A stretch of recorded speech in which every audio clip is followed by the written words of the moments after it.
Seattle was drowning in cold rain, close to midnight, when a woman stood trembling at a broken bus shelter. No money, no phone, and very nearly in tears because no one would stop for her. The only man who pulled over was not a millionaire, not a police officer, not anyone with a reason to care. He was just a single father with his sleeping daughter in the back seat of a worn-out car. He gave her his jacket, bought her a hot meal, and let her sleep on the small sofa in his modest apartment. He had no idea the woman he had just helped was the most powerful CEO in the logistics world, the woman behind an $18 billion empire. Would the quiet kindness of one ordinary man change the life of the most powerful woman in the room forever? The night train from Vancouver arrived at King Street Station 12 minutes late, which meant Alexandra Hayes stepped onto the platform at 11:47 in the evening, with her collar turned up and her heart already 3 steps ahead of everyone else in the building. She was wearing a plain gray canvas jacket, a pair of worn jeans she had bought specifically for this trip, and no jewelry worth noting. She carried a single backpack rather than the rolling luggage her assistant normally arranged, and she had left her corporate credit cards in a hotel, safe 2 cities away. No one at the station looked twice at her. That was exactly the point.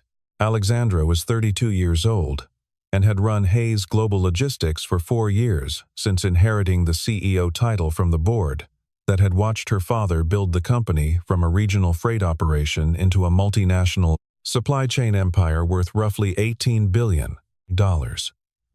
She was not traveling to Seattle for a conference or a keynote address.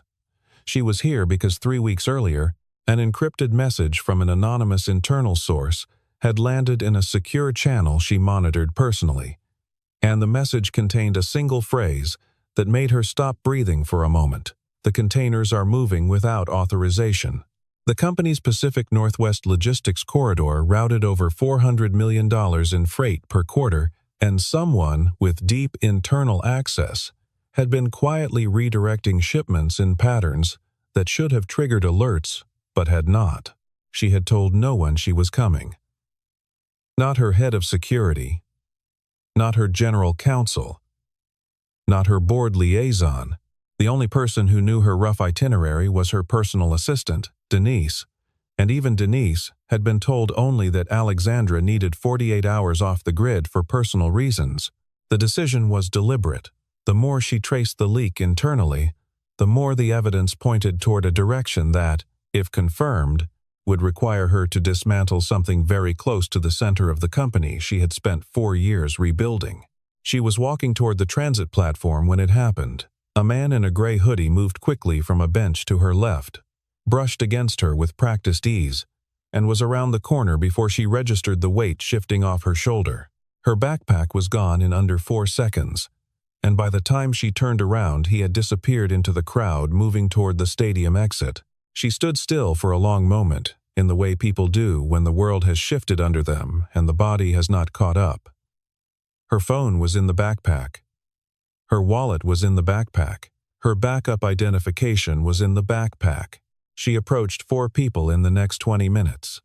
A couple who did not slow down when she started speaking.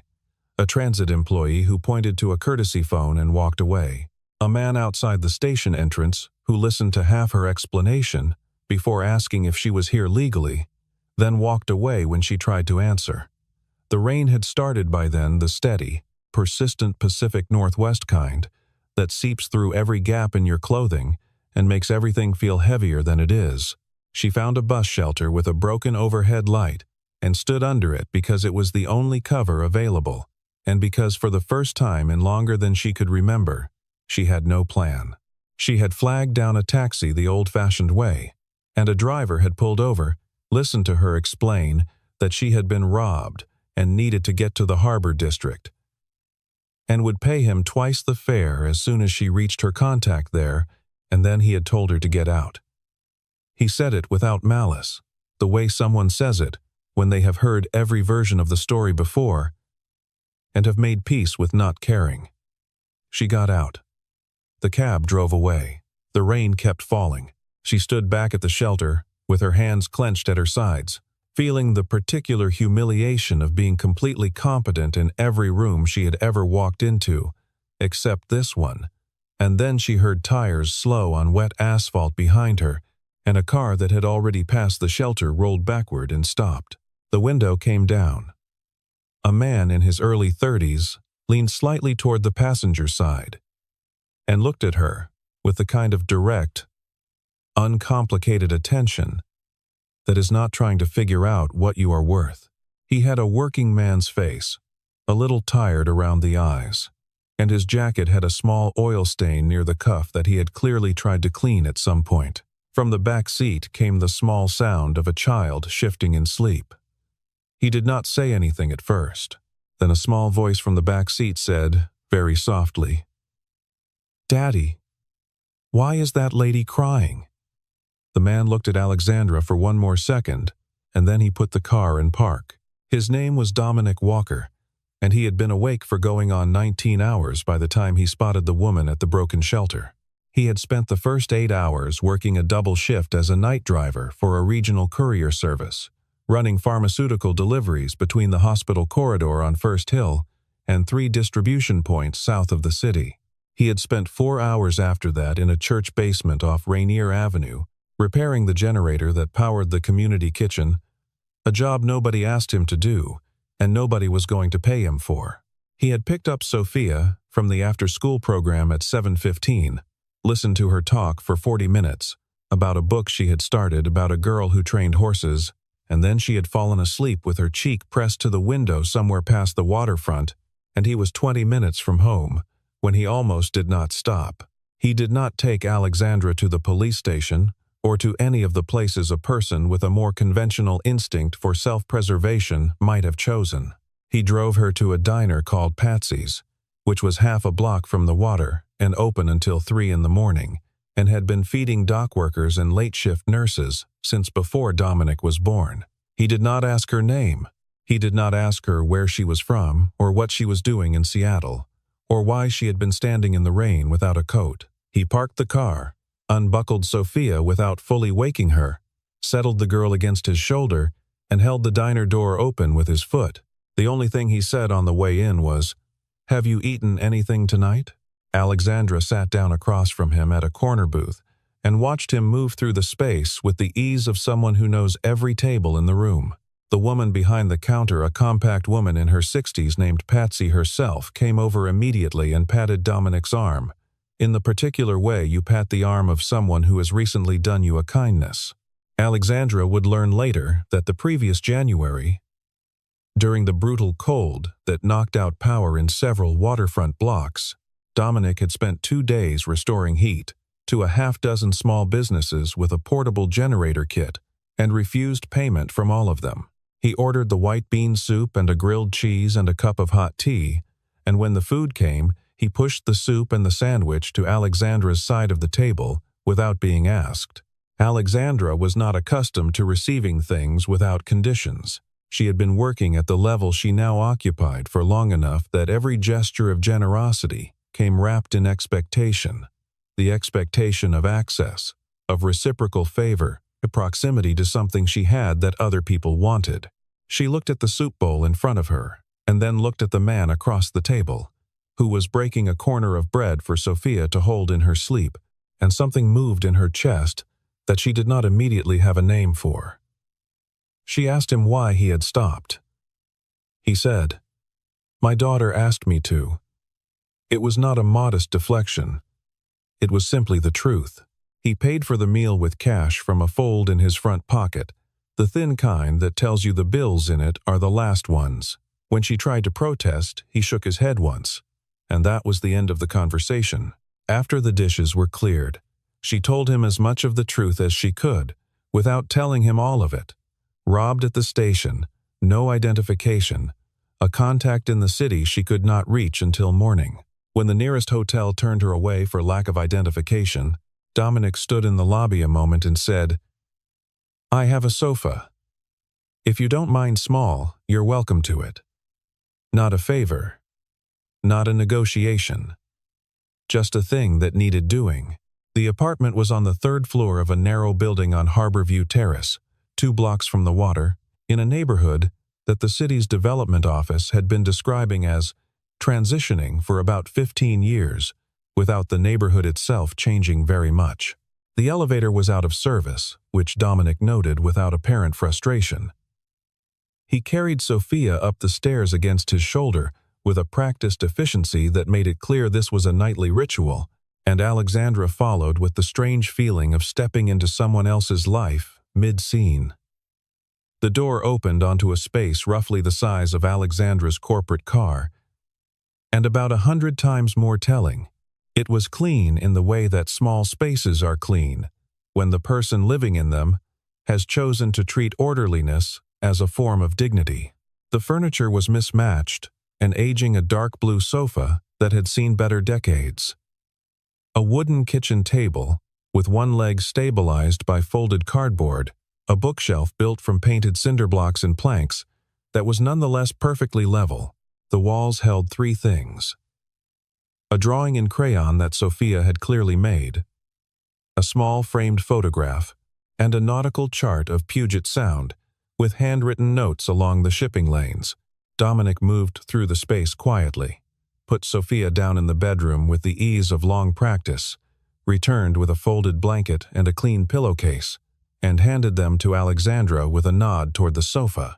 Then he went to the kitchen and heated water for tea. Alexandra did not immediately sit down.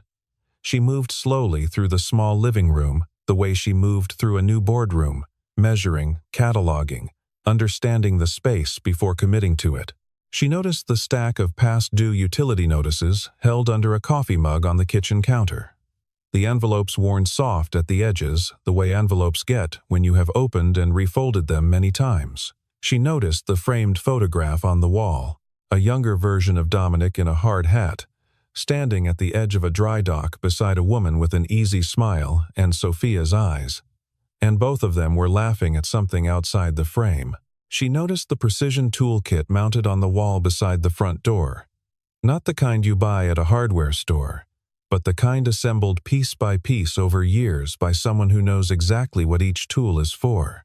Dominic brought 2 mugs of tea to the table, sat down, and told her briefly and without self-pity how he had come to be living this particular life. His wife, Lauren, had died 22 months earlier from a fast-moving autoimmune condition that announced itself as exhaustion and confirmed itself as something more serious only when the more serious thing was already well underway.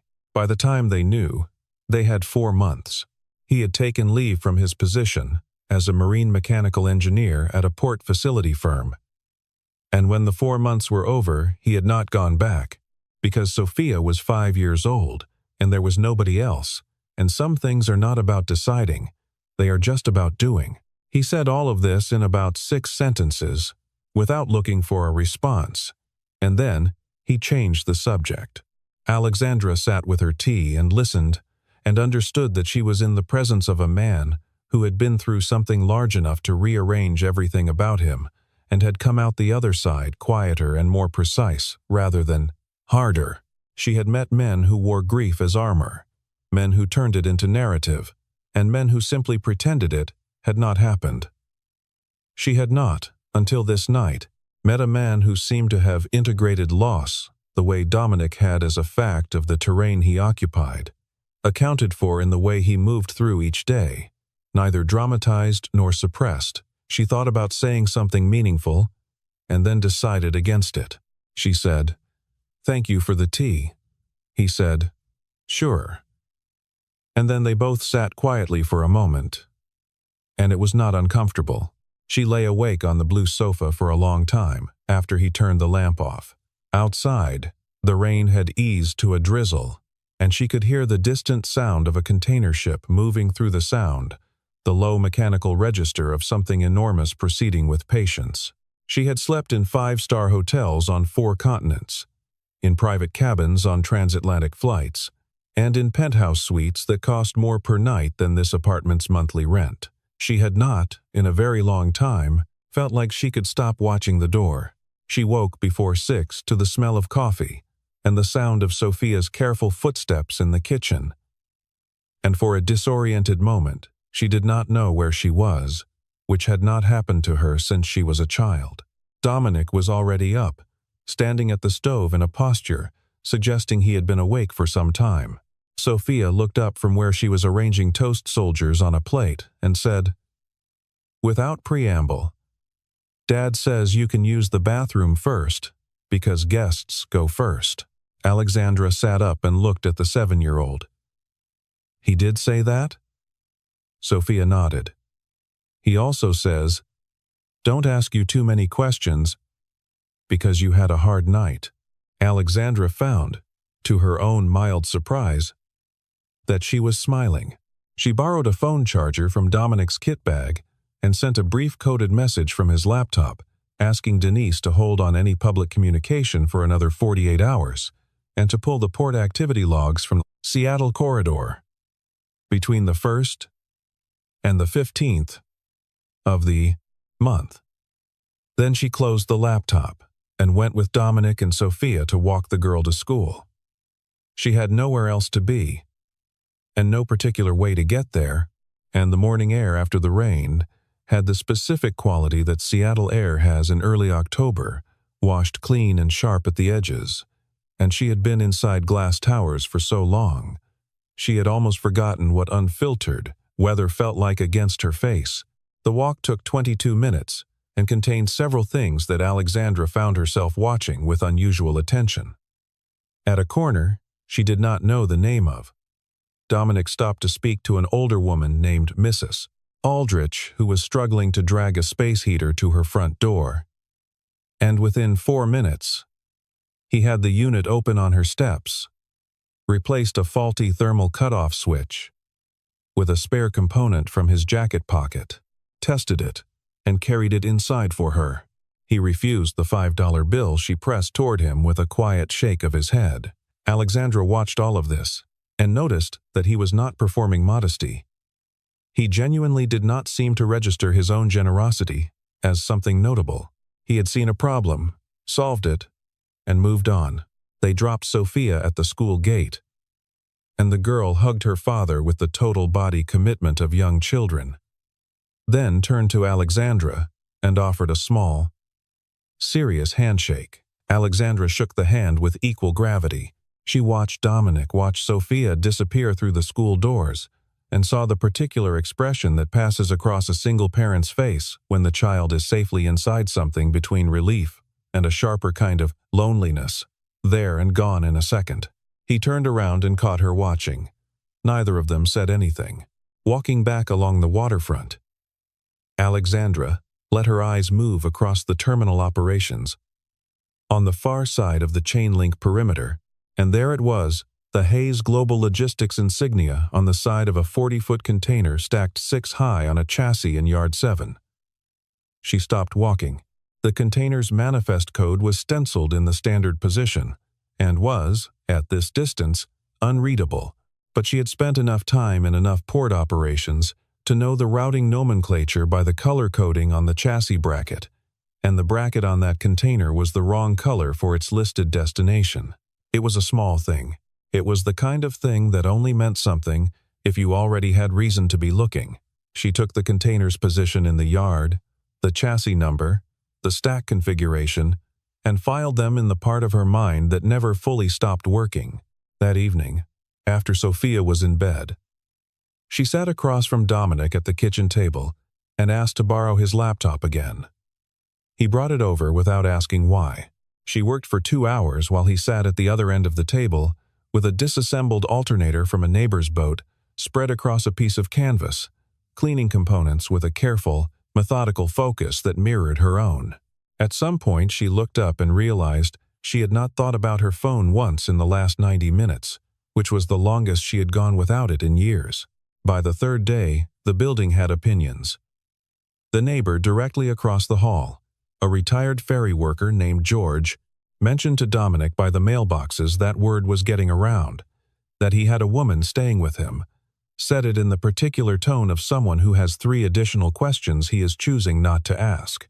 The woman 2 floors down left a casserole dish outside the door, a gesture of goodwill that also functioned as a social prompt for information. Dominic thanked everyone politely and offered nothing. At the courier depot, his colleagues Davis and Reardon worked the subject into conversation within the first 90 seconds of his shift. Davis said he heard Dominic had picked up a stray. Reardon said he heard she was European. Davis said, "Man, you rescue a princess or something?" Dominic put his route sheet in his front pocket and said, "She needed help." Something in his face caused Davis to decide against pursuing it. Meanwhile, Sophia had decided, with the decisive social confidence of 7-year-olds, that Alexandra was interesting and should therefore be talked to at length.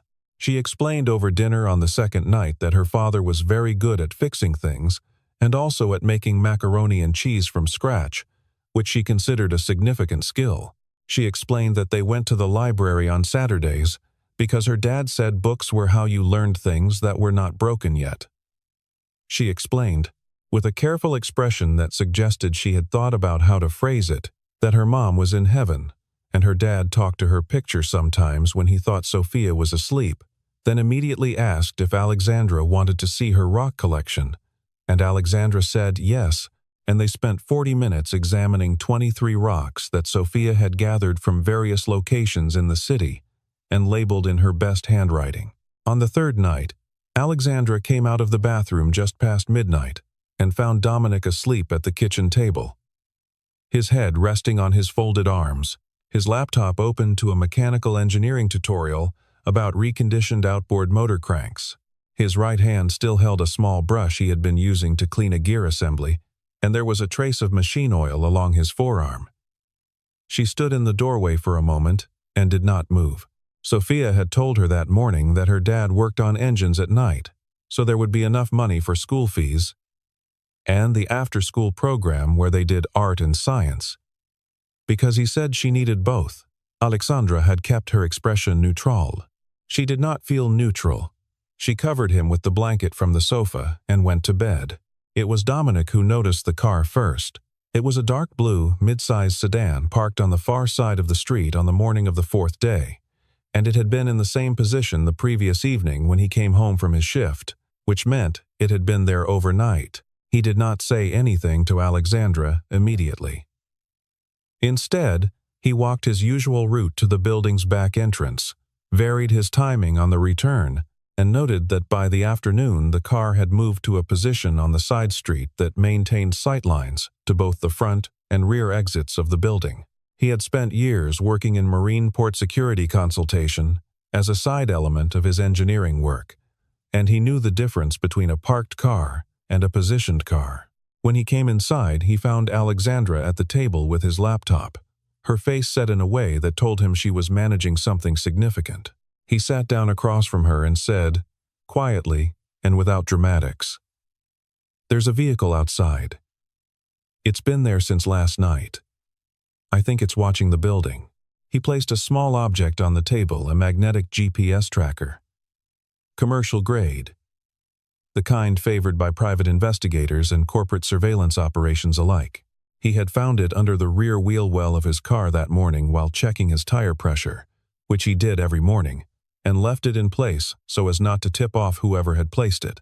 Alexandra studied the device, then looked at Dominic with an expression combining careful assessment with something closer to wonder, because in the course of 4 days, she had watched this man perform 3 acts of technical precision under pressure that most of her senior operations staff would not have managed, and he had done all of them without making anything of it. She said, "Dominic." He looked at her. She said, "I need to tell you who I am." He said, "I figured there was something." She said, "I'm the CEO of Hayes Global Logistics." He looked at her steadily. Then he said, "Okay, just that flat, matter of fact, no change in register." It was the most straightforwardly accepting response she had ever received to that sentence. He drove them to a garage belonging to a friend of his named Marcus, a former port mechanic who now ran an independent body shop 3 miles inland, and Marcus let them use the office in the back, without asking for an explanation beyond Dominic needs the space. They left the car with the tracker in place outside Dominic's building, which meant that whoever was monitoring it would see the car sitting still, giving them time. In the back of Marcus's office, with Sophia asleep on a folding cot, and the smell of old motor oil and steel in the air. Alexandra told Dominic about Xavier Brooks. She told him about the internal messages, the container routing anomalies, the financial patterns that did not align. She told him about the calculation she had been running for 3 weeks, that someone at the operational center of her company had been quietly draining the corridors for long enough that the total exposure was in the hundreds of millions of dollars, and that person almost certainly knew she was in Seattle. Dominic listened without interrupting. When she finished, he said, "What does the routing deviation pattern look like?" She described it. He was quiet for a moment, and then he said, "That is not random. That is a mechanical redirect. Someone set a systematic diversion in the manifest routing algorithm. You would have to understand port processing architecture to build it. That is not a finance person." Alexandra looked at him. He looked at her. He said, "I spent 6 years designing cargo flow systems for a Tier 1 port operator. I know what an intentional mechanical diversion looks like in a dataset." She said, almost quietly, "How did I end up on your sofa?" He almost smiled. It was not quite a smile, but it was adjacent to one. She told him she did not know who to trust anymore, that the closer you got to real power, the more every act of generosity came with a hand underneath it reaching for something. Dominic was quiet for a moment, and then he said, "Then do not trust words. Look at how someone treats someone who cannot do anything for them." It was not a proverb, and he was not offering it as wisdom. Exactly. It had the feeling of something he had worked out slowly over a long period of time through direct experience. Alexandra felt the sentence settle somewhere in her, the way very few sentences had settled in recent memory. She pressed her hands together on the table and looked at them for a moment. And then, before she had fully decided to, she was crying not dramatically, but with the particular exhausted relief of someone who has been holding something for so long that setting it down feels almost like losing balance. The news broke on the evening of the 5th day. Dominic was watching a weather update on the small television in Marcus's office, while Sophia colored at the table when the anchor switched to breaking news, and there was Alexandra's photograph. A formal board headshot, clearly taken from the company's press materials, accompanied by a chyron that read, "Hayes Global CO missing board confirms absence raises concerns." He watched for a moment, then looked at the kitchen doorway, where Alexandra had gone to take a call on the burner phone Marcus had lent her. He turned the volume down before she came back. She came back and saw his face, and saw the television, and stopped in the doorway. She said, "How long has that been on?" He said, "About 2 minutes." She sat down. He did not change the way he was sitting, or the way he was looking at her, or the way he had been treating her for the past 5 days. He said, "Is there anything I can do?" She looked at him for a moment with an expression that was difficult to characterize precisely because it contained several things at once: gratitude, and something more searching than gratitude, and something else she was not going to examine right now. The news report, once she let herself watch it properly, was careful in the way news reports are careful when someone very powerful is involved, but the subtext was clear. The board of Hayes Global had received communications suggesting that Alexandra Hayes was experiencing a personal crisis, and that in her absence several key decisions had been deferred to the COO Xavier Brooks pending her return. Xavier himself appeared briefly in the clip, standing outside the company's Seattle waterfront headquarters in a dark overcoat, expressing concern for his colleague and emphasizing the board's commitment to stability. He looked, Alexandra thought, like a man who had rehearsed an expression of concern until it fit. Xavier had used her disappearance to accelerate the board maneuver he had been positioning for months, packaging her absence as instability, positioning himself as the responsible continuity candidate, and moving toward a board vote that would formalize his authority in ways that could take years and significant legal costs to reverse. She understood in that moment that the timeline had changed. She needed to be back in the room before the room decided it could function without her. She told Dominic she had to return to the company's headquarters and that she needed a witness, specifically someone who could speak to what he had identified about the container routing architecture, someone whose technical credibility could not be attributed to company loyalty. He said, "Alexandra, I am a single dad who fixes generators and drives pharmaceutical deliveries at night. That world is not mine." She said, "You are the only person who has told me the truth in 5 days without wanting anything back." He was quiet for a time.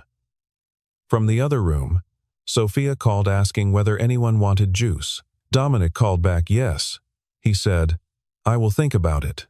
That night, Sophia sat on the folding cot and brushed her hair in the methodical way 7-year-olds do, and then she looked up at Dominic and said, "Daddy, if she leaves, are we going to miss her?" Dominic sat on the edge of the cot and looked at his daughter for a long moment. He said, "Yeah, Bug. I think we might." Sophia considered this. "Is that okay?" He said, "Most of the good things in life come with missing them."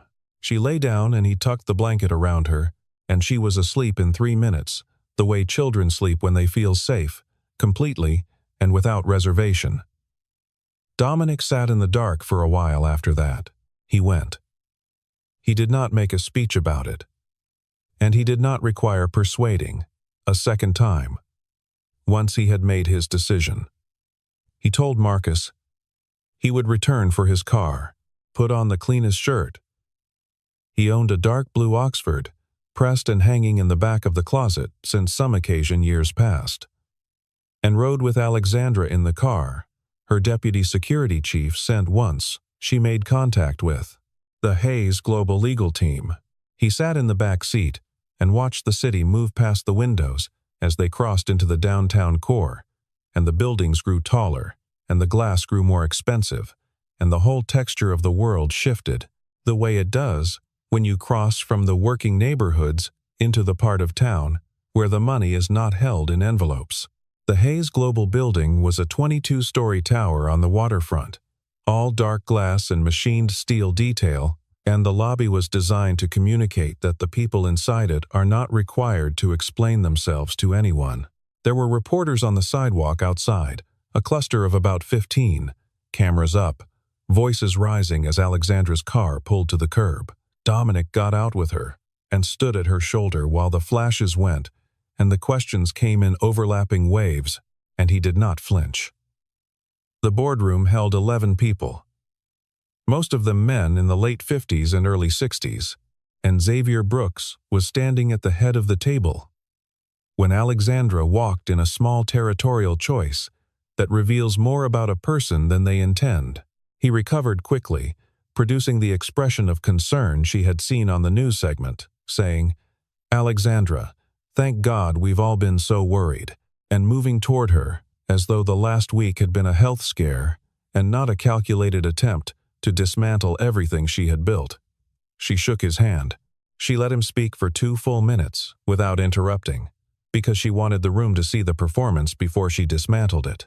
Xavier looked at Dominic once, a quick, assessing glance that dismissed in under a second the calculus of powerful men deciding in real time who in a room is relevant. He said, to no one in particular, and everyone at once, "I see we brought our emotional support driver." It was casual contempt meant to pass as dry humor, and several people at the table shifted slightly in the way that indicates they noticed and are choosing not to respond. Dominic looked at Xavier with steady, entirely unimpressed attention and said nothing. Nothing was the correct answer. Alexandra placed a folder on the table and began to walk the board through the container. Routing discrepancy precise. Efficient. Not using the word fraud until the third item, and when she used it quietly, in the way that makes quiet words heavy. Xavier began his counter-argument with the phrase, "Now let us be careful about interpretation here," which was the phrase of a man who has prepared for the argument, but not for the technical depth it was about to reach. Dominic said, "May I?" He reached across the table and oriented one of the printed diagrams toward himself, and looked at it for about 40 seconds. Then he said, "This is not an interpretation issue. This is a manifest echo pattern.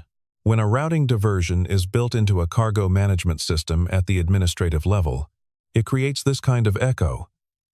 The same container identification, appearing in two sequential nodes in a way that does not match actual physical transit times. The gap here," he pointed to a column in the data, "is 147 minutes on a route that takes a maximum of 40 minutes. That is not a data error. That is a systematic override. And it has been running in this corridor for at least 8 months." The room was quiet. Xavier looked at Dominic with an expression that had shifted from contempt to something considerably more careful. By the following morning, the story had changed shape. Someone in Xavier's orbit had provided 3 media outlets with a narrative that Dominic Walker was an unemployed former engineer who had entered into close proximity to Alexandra Hayes, under circumstances suggesting opportunism, and that his sudden presence in a boardroom where significant financial decisions were being made warranted scrutiny. Words like influenced and compromised and the single father who found his way into the CEO's confidence appeared in enough proximity to each other to do their work without requiring explicit accusation. Sophia came home from school on the second day after the boardroom meeting with a quiet that Dominic recognized immediately as the quiet of a child who has absorbed something she does not know how to carry. She sat at the kitchen table and did not open her backpack for a long time. When he asked, she said a boy in her class had shown an article on a tablet during free period, a picture of Dominic outside the Hayes building, with a headline she did not want to repeat. He asked what the boy had said, and she told him, and he was quiet for a moment. Then he said, "Do you believe it?" She looked at him steadily and said, "No." He said, "That is all that matters." She was not entirely persuaded, but she was comforted, and she ate her dinner. Dominic told Alexandra that night, on a call, that he was thinking about leaving Seattle for a while, just a fact he was placing on the table. He said Sophia should not have to absorb this, and that for him personally, the public conversation was noise he could ignore. But Sophia was 7, and the school environment was not a space he could control. There was a long silence on the phone. Then Alexandra said, "Don't." He said, "Alexandra." She said, "Dominic, please don't." Another silence, different in texture from the first one. The press conference the next morning had not been formally announced. Alexandra arrived at the Hayes Global lobby entrance, said nothing to the assembled press for several seconds, and then spoke with the clarity she used when she wanted something to be quoted accurately. "I want to say something about Dominic Walker. This man does not know me through this company. He does not have a position here. He does not have equity here, and he has received nothing from me or from Hayes Global beyond what anyone in this room received for their travel this morning. He is a single father who repaired engines at midnight so his daughter could stay in a good school program, and he helped a stranger in the rain because his daughter asked him why she was crying. The poorest man in any room I have been in this week, and I have been in a lot of rooms, is the only person in any of them who wanted nothing from me." She paused. "That is what I know about him." She walked back inside. The operation that dismantled Xavier Brooks's arrangement took 11 days from the boardroom meeting to the arrest, and it was less dramatic in execution than it was precise in architecture. Dominic and Alexandra worked from a combination of the port activity data Denise had pulled, the container yard observations Alexandra had made on her second morning in the city, and a technical mapping of the manifest echo pattern that Dominic built over 3 evenings at Marcus's kitchen table, using nothing more complex than a spreadsheet and his own working knowledge of how cargo routing systems process sequential manifests. What they were building was a map precise enough that the FBI's Financial Crimes Unit investigators, who arrived on day 3 of the formal inquiry, could follow it without getting lost. The map pointed to a bonded warehouse facility in a light industrial corridor south of the port, registered to a shell company incorporated in a state with minimal disclosure requirements, which was in turn connected through 3 layers of holding structure to an investment entity that had been accumulating Hayes' global short positions over the preceding 14 months. The financial mechanics were elaborate and designed to be difficult to trace quickly. Xavier had not built the routing diversion himself. He had hired someone who did, but he had designed the financial structure, and the financial structure was what ultimately mattered most to the investigators. On the 7th day, Dominic found something that was not in any of the documents they had been working from. He found it in a box of Lauren's work files he had brought from the apartment, a box packed after her death and never fully unpacked, because going through it was the kind of task you put off when it has a cost beyond the physical. Lauren had been a contracts administrator, and in the last months of her life, she had been reviewing anomalies in a freight forwarding contract that one of her firm's clients had flagged as potentially fraudulent. The client was a subsidiary of an entity that Dominic now recognized from the shell company chain he and Alexandra had been mapping.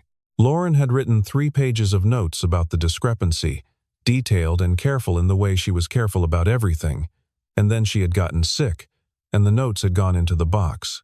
Dominic sat at the kitchen table for a long time with those 3 pages in his hands. Alexandra came to sit across from him, and he showed them to her without explaining. And she read them, and then she looked at him.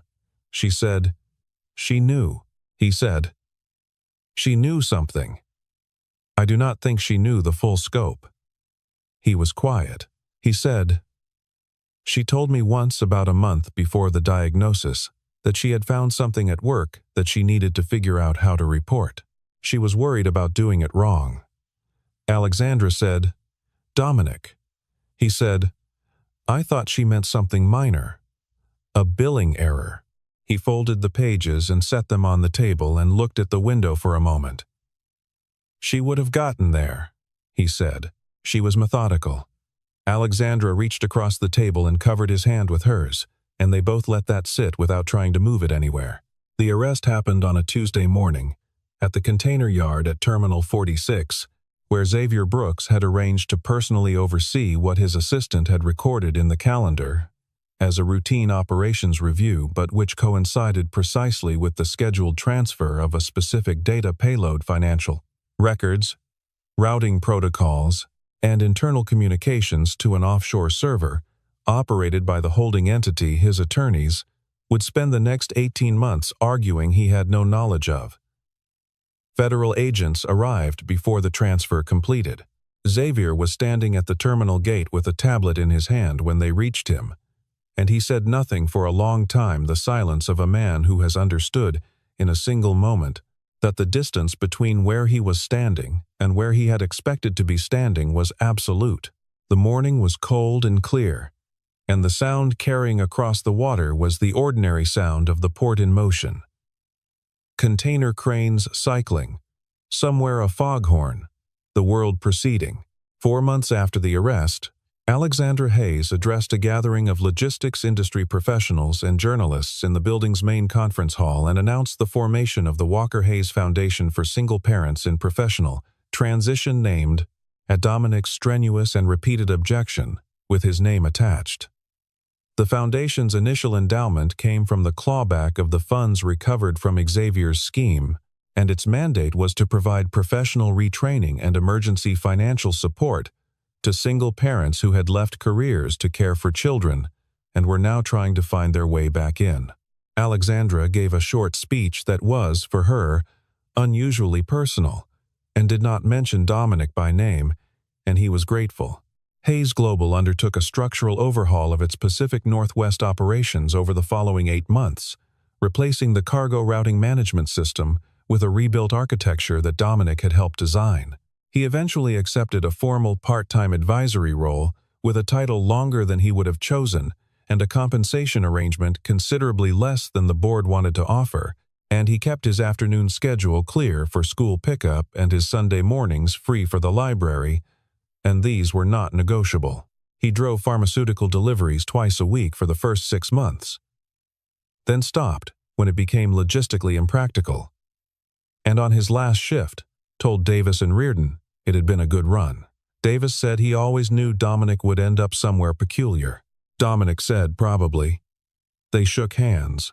Sophia got a new bed with a headboard and a lamp she had chosen herself, and a bookshelf Dominic had built properly from new lumber, and a window seat overlooking the courtyard, where she kept her rock collection in a row. She also insisted, with the absolute conviction of a child who has decided something and will not be moved, on keeping the old blue sofa in the corner of the living room. Dominic told her they could afford a new sofa. She said she knew that. He asked why she wanted to keep the old one. She thought about it a moment, working through her answer with the seriousness she brought to things that mattered. And then she said, because that is where she became family. Dominic looked at the sofa for a moment. He said, yeah, bug. He did not move the sofa. Alexandra arrived on a Thursday afternoon in early March to take them both to dinner. No car service, no security detail, just her own car, a sensible mid-size she had bought because it had excellent safety ratings and not because it made any kind of statement. She found Sophia sitting on the front steps with her backpack still on, having apparently decided that waiting inside was too slow. Dominic came down a minute later in the jacket with the oil-stained cuff, which had been cleaned 3 times and was permanently faintly present. He looked at her car and said, "The CEO rides alone now?" She said, "I adjusted the schedule." He said, "You are going to give the security team heart problems." She said, "They will manage." They stood on the steps for a moment in the thin March light, and Sophia was already moving toward the car with the decisive energy of a child who knows exactly where she wants to go. Alexandra looked at the building, the narrow front, the third-floor window, the door whose latch still stuck slightly if you did not lift the handle, and then she looked at Dominic, and he looked back at her, and the moment had the quality that certain moments have when something large has been earned slowly and honestly, and is finally, simply, here. She said, "You ready?" He said, "Let me get the door." He reached past her and lifted the handle in exactly the right way, and the door swung open, and Sophia ran back up the steps to hand Alexandra a rock she had found on the sidewalk that she said looked like a sleeping whale if you tilted it right, and Alexandra tilted it and said yes. She could see that. And the 3 of them walked to the car. There are people who change the world with capital, with the weight of resources deployed at scale, with systems redesigned and foundations endowed, and entire corridors of industry rebuilt from the foundation up. They matter. The things they build outlast them and carry forward in ways they will never fully trace. But there is another kind of change, quieter and more personal, and perhaps no less durable.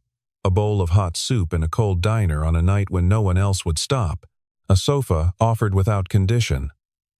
A blanket laid over the shoulders of a man who fell asleep at his own table doing the work that love requires. Alexandra Hayes had spent 12 years learning to manage empires. It took a single father with oil-stained hands and a 7-year-old daughter who noticed a crying woman in the rain to teach her the one thing she had not been able to acquire at any price, that there are places where the math does not run, and those are the only places worth coming home to.